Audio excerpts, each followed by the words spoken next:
You're listening to Civic Media. You can tune into any of our live shows on any radio station across the state with the Civic Media app. Find us in your phone's app store and listen anytime, anywhere. This is your WLAK Daily News Roundup for Lake Air, 107.5 FM and 1260 AM in Amory. For WLAK News, I'm James Kelly.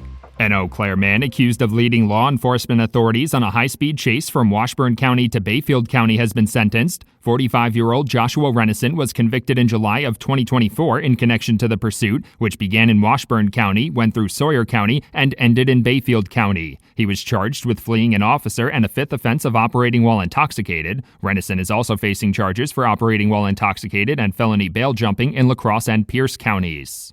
Wisconsin Superintendent of Public Instruction Dr. Jill Underly visited Ashland last week to highlight the education investments in Governor Tony Evers' proposed biennial budget. Superintendent Underly says she's hoping to increase the reimbursement rate for special education amid massive proposed cuts to federal funding. She's also proposing the restoration of inflation-indexed revenue limits as districts continue asking voters for help with operational referendums. Rural school districts that rely on state and federal funding would face the most challenges.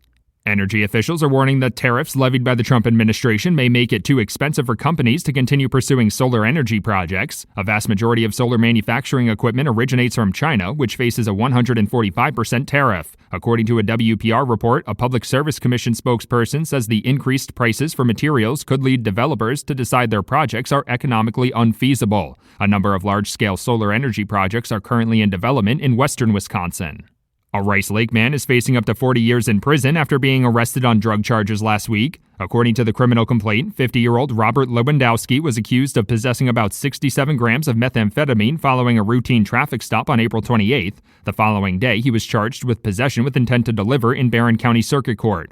Law enforcement authorities say Lewandowski was pulled over for having a broken stop lamp on his car, and a K-9 unit alerted them to the alleged presence of narcotics. Wisconsin conservation groups are expressing concerns over a proposed change by the Trump administration to the definition of harm under the Endangered Species Act. The proposed change would lead to habitat destruction no longer qualifying as harm to an endangered species, as it does not result in the direct loss of the endangered animals. Conservation groups say habitat destruction is one of the biggest stressors for endangered species and would make it harder to protect listed species like the northern long-eared bat or whooping crane.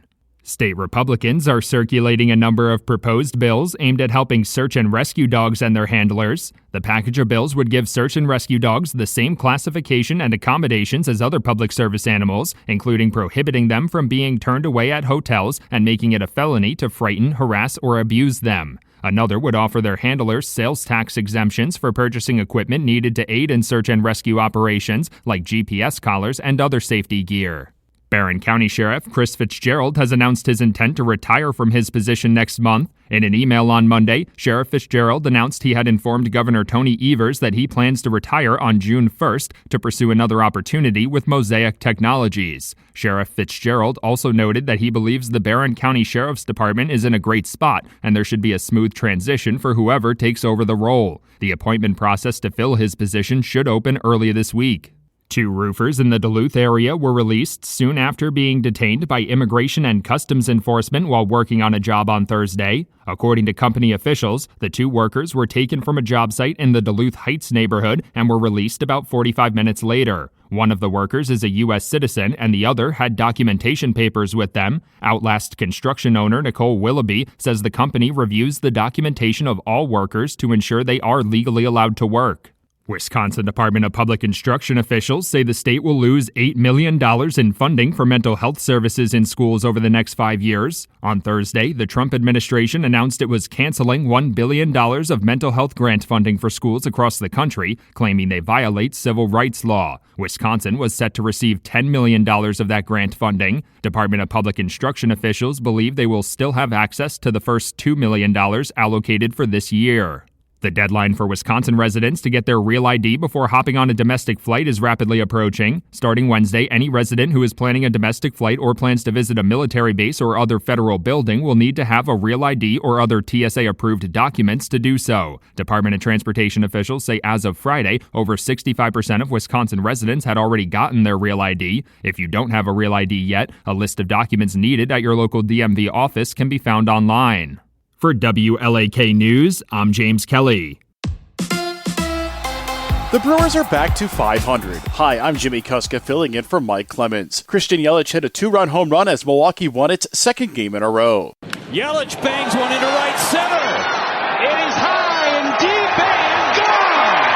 That call courtesy of FanDuel Sports Wisconsin. That blast was part of a 3-run third inning for the Brewers, winning 5-1 over the Houston Astros last night. The home run was the highlight, but it was a team effort. Everybody's going to notice Yellie's homer, and obviously the Hoskins 2 hits with a big double there, but Bowers' bunt hit made that kid throw extra pitches and got us deeper in the inning. Milwaukee's pitchers came to work, allowing just 1 run in the 5-1 victory with no walks last night against the Houston Astros. Starting pitcher Tobias Myers did well. He set the tone, he threw strikes, that was it. He attacked the zone with all 3 pitches. Never really got to his changeup much, but he attacked his zone. The bullpen didn't allow a run. Mears coming in the way he did, and Anderson facing the meat of the order in the 8th. That's kind of his first chance doing that, and I thought Piams and Koenig both threw the ball well, too. So good pitching performance and clutch hitting at the right time, and happy for our guys. That's Brewers manager Pat Murphy. It'll be the same 2 teams, Brewers and Astros, again tonight. The 2 teams wrap up their 3-game series tomorrow afternoon. 1 week from tomorrow, the NFL will announce its 2025 schedule. The Green Bay Packers will have 8 home games and 9 away games. In addition to the home-and-home games against the Bears, Vikings, and Lions in the NFC North, the Packers will play each team in the NFC East and AFC North, as well as Carolina, Arizona, and Denver next year. Filling in for Mike Clemens, I'm Jimmy Kuska with Civic Media Sports.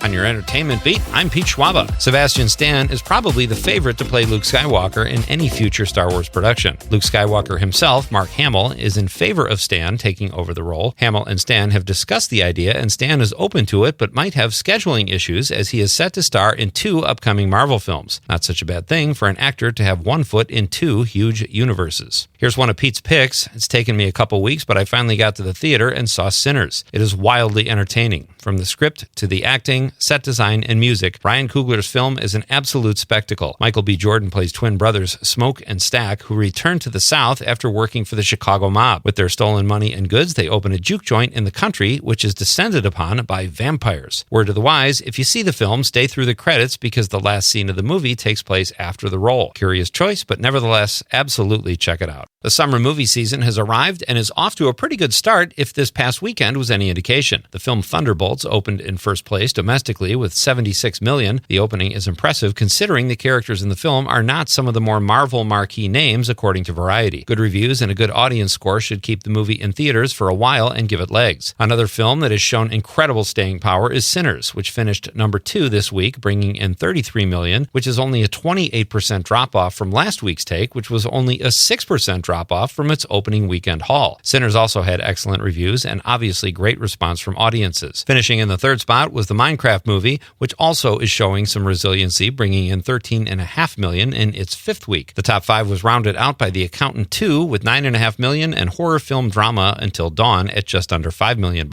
Have a great summer at the box office, everybody. Donald Trump was in the news this past weekend.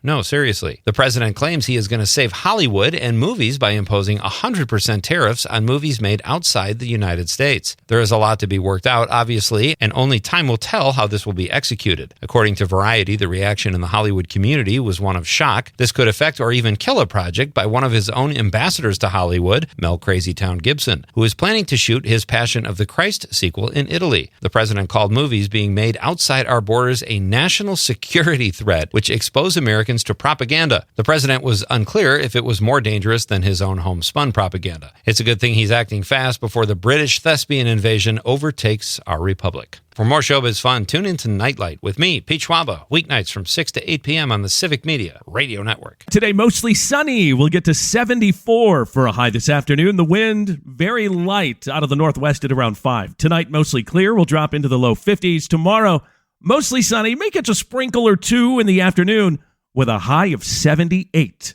I'm meteorologist Sean Cable. Currently, it's 59. That's your WLAK Daily News Roundup from Civic Media. Subscribe to this podcast on Spotify, Apple, or wherever you find your podcasts. Find more news at lakeair.radio. The national news cycle never stops, but it can be hard to find news about your local community. Civic Media is dedicated to providing quality local and state news coverage across Wisconsin. With the Civic Media app, you can get notifications about local stories that matter to you and your community. Find the free Civic Media app in your phone's app store and choose notifications from the menu to tell us what kind of news you want to hear about.